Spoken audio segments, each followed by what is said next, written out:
Ano po, isang mapayapang araw po ulit para sa ating lahat. Hari nawa po lahat po tayo may malusog pa rin pong kalagayan.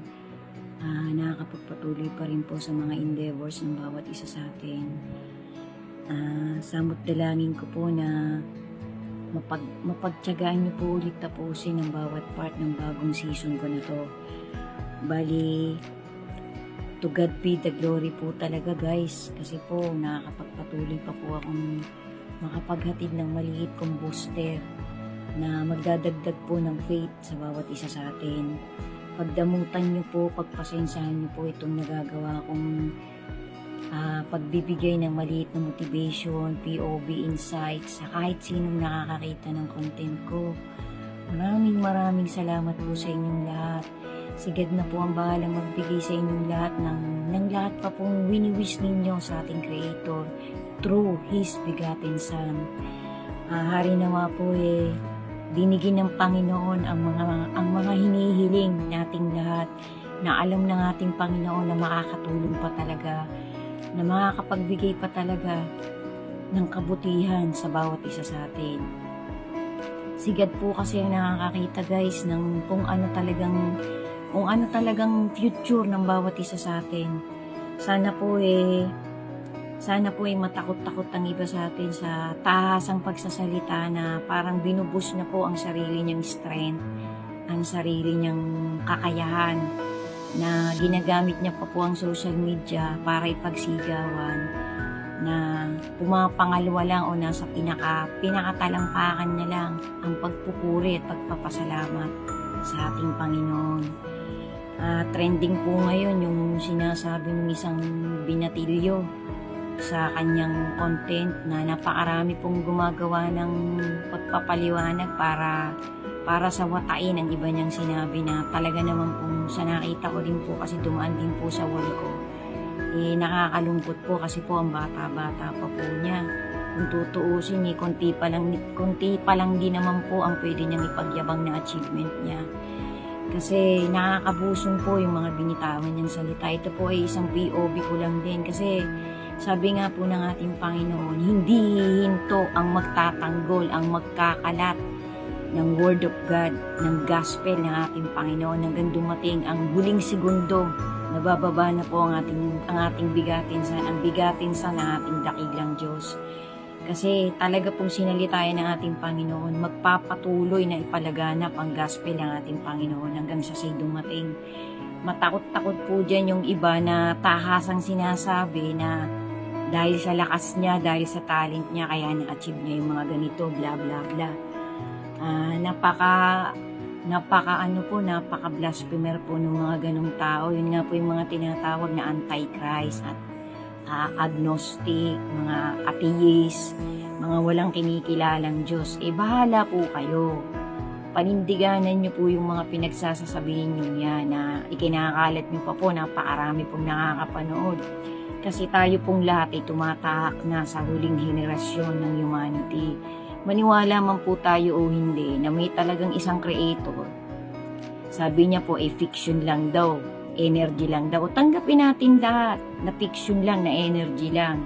Saan ka ba talaga galing? Saan ba talaga nagmula ang mga bagay-bagay? Wala naman talagang isang taong pwedeng magpaliwanag ng lahat-lahat Kahit pinakamatalino ka pa, kahit pinakamayamang ka pa, na nilalang sa buong mundong ito, walang makakapagsabi kung saan talaga nagmula yung kinikilala nating lahat na creator, kasi siya po ay alpha at omega, siya ang simula at siya ang wakas. Napakamahiwaga po ng love letter na iniwanan niya sa humanity.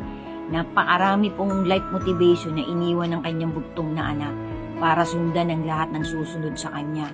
Well, anyway, ang Diyos po ay hindi talaga namimilit sa kahit sino sa atin, sa lahat ng creation niya. Sambahin man siya o hindi, binibigyan ka ng Panginoon ng freedom, ng free will.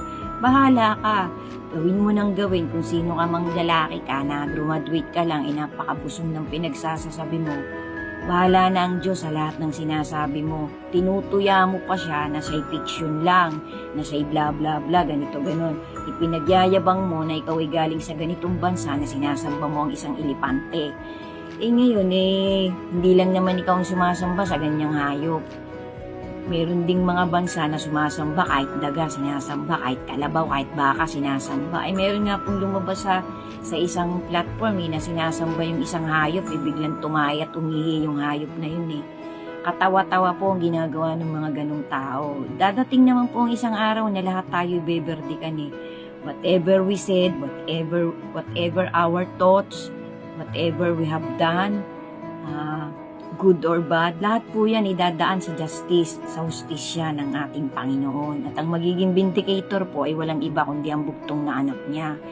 Ngayon magpakasaya po tayong lahat sa kung anong pinagagagawa natin, masama man to o mabuti, nagiging good influencer ka man o hindi, sana'y kahabagan tayong lahat ng ating Panginoon. Basta lagi na lang po nating tatandaan guys, may isang araw na ipagsusulit nating lahat ang mga pinaggagawa natin.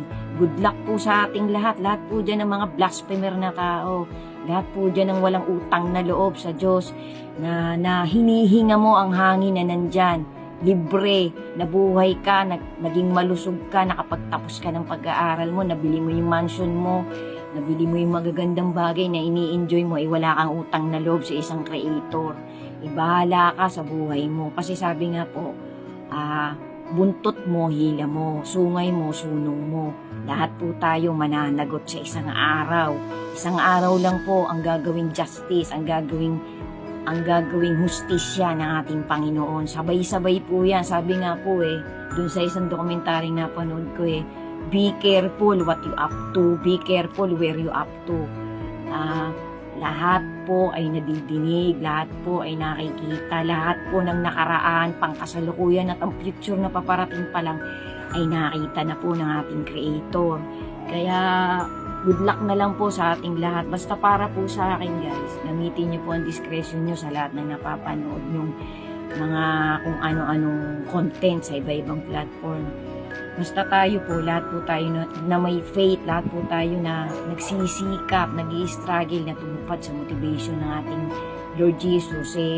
Gabayan po nawa tayo at bigyan ng malalim na faith at banal na takot sa kanilang mag-ama.